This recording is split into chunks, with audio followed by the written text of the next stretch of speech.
Welcome to the Tech Meme Ride Home for Tuesday, February 18th, 2020. I'm Brian McCullough. Today, the coronavirus crisis forces Apple to miss their already cautious revenue guidance. Wait, is the Galaxy Z Flip using real glass or not? Qualcomm claps back at Apple with its next-gen 5G modem, and Jeff Bezos plans to donate $10 billion to combat climate change. Here's what you missed today in the world of tech. It's looking like the economic impact of the coronavirus is here. Not that anybody thought we could avoid any impact whatsoever, but this news is pretty tangible. Apple says it does not expect to meet revenue guidance for its March quarter due to constrained iPhone supply and low demand due to store closures in China. Yes, all due to the coronavirus crisis. Specifically, Apple wrote this, quote, "Our quarterly guidance issued January 28th reflected the best information available at the time, as well as our best estimates about the pace of return to work following the end of the extended Chinese New Year holiday on February 10th. Work is starting to resume around the country, but we are experiencing a slower return to normal conditions than we had anticipated. As a result, we do not expect to meet the revenue guidance we provided for the March quarter due to two main factors. The first is that worldwide iPhone supply will be temporarily constrained. While our iPhone manufacturing partner sites are located outside the Hubei province, and while all of these facilities have reopened, they are ramping up more slowly than we had anticipated. The health and well-being of every person who helps make these products possible is our paramount priority, and we are working in close consultation with our suppliers and public health experts as this ramp-up continues. These iPhone supply shortages will temporarily affect revenues worldwide. The second is that demand for our products within China has been affected. All of our stores in China and many of our partner stores have been closed. Additionally, stores that are open have been operating at reduced hours and with very low customer traffic. We are gradually reopening our retail stores and will continue to do so as steadily and safely as we can. Our corporate offices and contact centers in China are open, and our online stores have remained open throughout. Outside of China, customer demand across our product and service categories has been strong to date and in line with our expectations," end quote. So, this is basically what was feared. Supply chain in China has been affected, and that will lead to shortages globally for some period of time. Consumers in China are literally in lockdown, so are unable or not in the mood to buy new iPhones. But it is worth noting two things that we should remember. Number one, Apple had already issued a wider range of guidance for the March quarter than it usually does, anticipating some sort of coronavirus hit even then. They are now saying that they do not expect to hit even that generously cautious guidance, which is not good. And then what happens if the coronavirus crisis worsens or continues as is for longer than anticipated? ... And the second thing to remember is tech companies are what percentage of S&P earnings at this point? If Apple and tech overall represent the canaries in the earnings coal mine, what does this mean for the broader market? How long until everybody's earnings are affected? The market opened down this morning, but not overly so, maybe half a percentage point, and Apple's stock opened down around 2.6%, which again is not too bad. But back to Apple specifically for a second for a specific point. John Gruber noted this, quote, "The other factor I've been thinking about is how this outbreak may be affecting the development of future Apple products. Apple's guidance here is solely about quarterly revenue for this January-March quarter, but Apple employees need to travel to China every day. Remember a year ago when United Airlines accidentally leaked that Apple was their biggest client, spending $150 million a year, including 50 business class seats to China every day? Those Apple employees who travel to China aren't doing so for kicks. They have work to do there. Suppliers to meet, parts and prototypes and assembly lines to inspect. The final products are all stamped designed by Apple in California, assembled in China, but the connection between these two statements is not conducted remotely. It involves a lot of Apple's own employees traveling to China. If that travel has been curtailed by this outbreak, it's a problem, but a problem that has nothing to do with the next few weeks," end quote. Indeed, it won't take many more weeks of the current situation remaining status quo before quarterly earnings warnings might translate to full-year earnings warnings. On the countervailing good news side, this morning, Mark Gurman and the gang over at Bloomberg were reporting that the iPhone SE 2 launch is still reportedly on track for March. And the updated iPad Pro models we're expecting with a new camera system are also still expected in the first half of 2020. But at the same time, I saw a TrendForce analysis of the effects of the coronavirus on the tech industry more broadly, and that predicted a 12% decline in smartphone production this quarter. Then again, the same report also said that next-gen game consoles should be unaffected. So everything's really up in the air at the moment. I might have spoken too soon about glass on foldable phones being more durable and thus maybe making foldable phones a consumer reality now that we're moving away from plastic. Tests of Samsung's Galaxy Z Flip and its much-touted ultra-thin glass display show that the durability of the Z Flip display might be on par with the previous plastic screens, and not in a good way. In other words, the Z Flip appears to scratch easily. Zach Nelson got his hands on a Z Flip for one of his famous jerry-rig everything tests, and, well, quoting The Verge, the Z Flip's display starts showing permanent marks and scratches far earlier than actual glass would. Part of the tried and true jerry-rig everything test is putting phones through a gauntlet of hardness picks to test when the display glass starts showing damage. If you've watched Zach's videos before, you've likely heard that modern smartphones have scratches starting at level 6 with deeper grooves at level 7. The Z Flip starts picking up damage at level 2, and more significantly at 3, which is on par with the plastic screens of the Galaxy Fold and the more recent Motorola Razr. Quote, "This screen is in no way scratch-resistant whatsoever," Nelson says near the end of the video. At the end of the clip, he begins poking holes in the screen that make the OLED panel go on the fritz. But there's no sign of any glass fracturing, end quote. Actually, let me play you these two sections from it. For kicks and giggles, we can bump it up to a level 4, and I could physically feel the tip of the pick start to cut the display surface open. So why in the world would Samsung talk about flexible glass so much on their website and at the launch event? It could be that they are using a hybrid plastic polymer with little specks of glass ingredients inside, and then just, calling it glass. Samsung is calling this glass, but this display clearly doesn't have the scratch resistance or structural benefits that customers are expecting from glass. If glass isn't glass, then truth doesn't matter, and truth should matter. This isn't American politics. Samsung is currently the #1 smartphone manufacturer in the world, and we shouldn't be calling this screen glass when clearly my fingernail is leaving marks on the surface, over and over. I'm not sure what Samsung's thinking over there, but we clearly have scratches at levels 2, 3, 4, and fingernail. So, is this glass? Samsung swore up and down that it is. Just remember, it's ultra-thin. I guess we'll have to wait for the teardowns to find out, but until then, click through for the video to see what I'm talking about. Okay, so maybe the dream of a foldable phone is still on the horizon. But if so, then how about this? Could I interest you in a phone with a slide-out screen? Leaked photos from TCL suggest just that. A phone with an extendable screen that you could then slide out to turn your device into a full-size tablet, quoting CNET. It's a design I've never seen before, and that makes the concept exciting.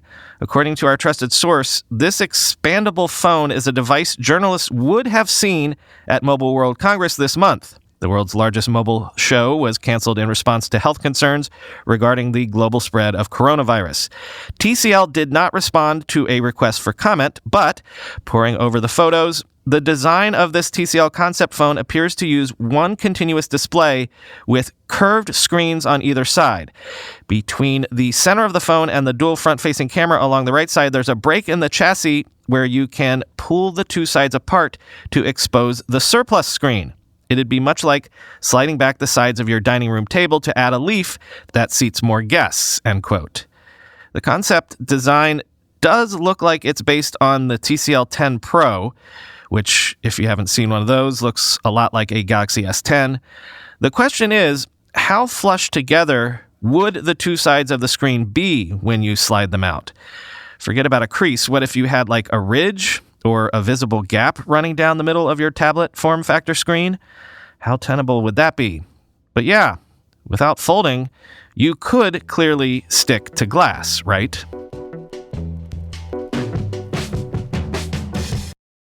Remember the story about Apple not being too pleased with Qualcomm's 5G modem chips, and thus perhaps doubling down on designing 5G chips of its own, at least the antenna? Well, funny, isn't it, that this story popped up this morning. Qualcomm has unveiled the Snapdragon X60 5G modem, built on a 5-nanometer process, offering up to 7.5 Gbps download and 3 GPS upload speeds. From AnAndTech, quote, "The fact that Qualcomm is outright saying that their modem is going to be built on 5 nanometers at this point of the game is very interesting, especially given TSMC's recent disclosures on the capability of its 5-nanometer process and its current timeline of development. With the Snapdragon X60, Qualcomm is promoting support for more features of 5G, such as carrier aggregation between sub-6 GHz bands in FDD/TDD, similar to LTE carrier aggregation, and support for simultaneous carrier aggregation between sub-6 GHz and millimeter wave 5G bands. This leads to big jumps in peak bandwidth support, with Qualcomm listing up to 7.5 Gbps download over millimeter wave, 3 Gbps download, and up to 5 Gbps download over sub-6 GHz. These peak speeds with the X60 modem is going to be achieved through new millimeter wave antenna modules.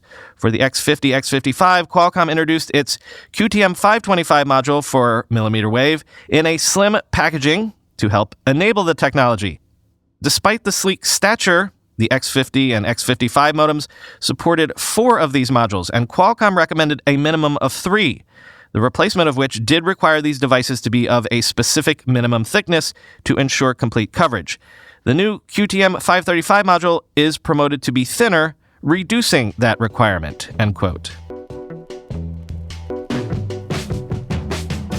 Microsoft's all-in-one Office app for Android is now generally available after it was released as a public preview back in November and then taken private again for more testing. But downloader beware, because the app seems to lack support for tablets and Chromebooks, which, all right, Android tablets are notoriously struggling for market share, but at the same time, between tablets and especially Chromebooks, those are the devices you'd be super likely to want to do real Office-like work on, right? Quoting Android Police, "The new Office application allows you to browse your OneDrive files and edit any Word, PowerPoint, or Excel documents without opening any separate tools.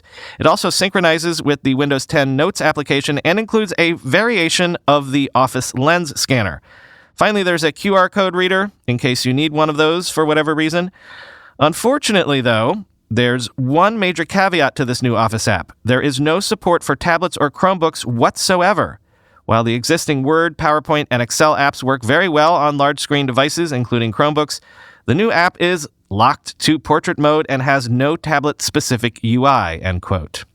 When Android Police reached out to Microsoft to find out what's up with this, the company said it had nothing to share at this time.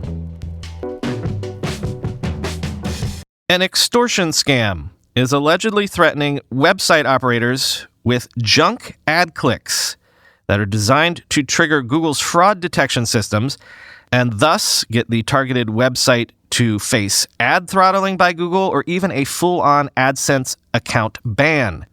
The alleged extortion arrives in an email and demands Bitcoin in exchange for not bombarding the publisher's ads with bot traffic.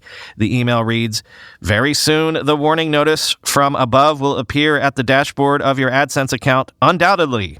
This will happen due to the fact that we are about to flood your site with huge amount of direct bot-generated web traffic with 100% bounce ratio and thousands of IPs in rotation. A nightmare for every AdSense publisher. More also, we'll adjust our sophisticated bots to open in endless cycle with different time duration every AdSense banner which runs on your site," end quote. The message goes on to warn that while the targeted site's ad revenue will be briefly increased, quote, Adsense traffic assessment algorithms will detect very fast such a web traffic pattern as fraudulent, end quote. Quoting now from Krebs on security. The message demands $5,000 worth of Bitcoin to forestall the attack. In this scam, the extortionists are likely betting that some publishers may see paying up as a cheaper alternative to having their main source of advertising revenue evaporate. The reader who shared this email said, while he considered the message likely to be a baseless threat, a review of his recent Adsense traffic statistics showed that detections in his Adsense invalid traffic report from the past month had increased substantially. The reader who asked not to be identified in this story also pointed to articles about a recent Adsense crackdown in which Google announced it was enhancing its defenses by improving the systems that identify potentially invalid traffic or high-risk activities before ads are served. Google defines invalid traffic as, quote, clicks or impressions generated by publishers clicking their own live ads, as well as automated clicking tools or traffic sources, end quote. Amazon CEO Jeff Bezos announced yesterday that he is launching the Bezos Earth Fund to fight climate change, and he is committing $10 billion just to get things rolling, the first grants from which will be issued this summer.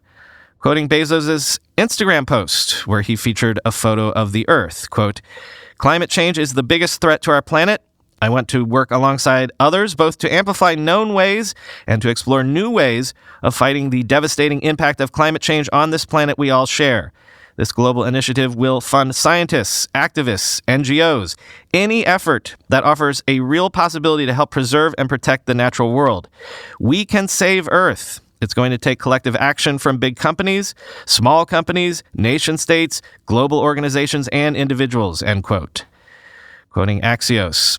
That $10 billion comes from Bezos' personal money, and none of the funds will be used in for-profit enterprises, investing in private companies or startups, a person familiar with the fund told Axios, end quote. Now, there was an absolute ton of snark about this on Twitter overnight. Yes, Amazon as a company contributes around the same amount of carbon emissions as a large power generating company. And yes, Amazon allegedly didn't want their employees agitating for climate activism, though one wonders if maybe their activism did lead to this announcement. And something, yes, Amazon does a lot of work with oil and gas producing companies. And yes, Bezos' pledging this amount of money is the equivalent of the average American who has, again, on average, $97,000 in net worth, pledging around $7,000 of that or something. But, you know, who has $7,000 lying around just to donate? I know I don't. And also, what's the alternative? You'd prefer it if the billionaires just did nothing? I mean, don't get me wrong, I'm all for being skeptical, and I'm certainly hoping that the money Bezos is spending is spent wisely, and that this isn't just a PR move to get better PR. But I don't know. I can't find it within myself to be downright cynical about this news. Good for him. That's all for today. Please listen again to a different read of the classified ad from yesterday. I really do want to help this guy find his perfect co-founder. Talk to you tomorrow.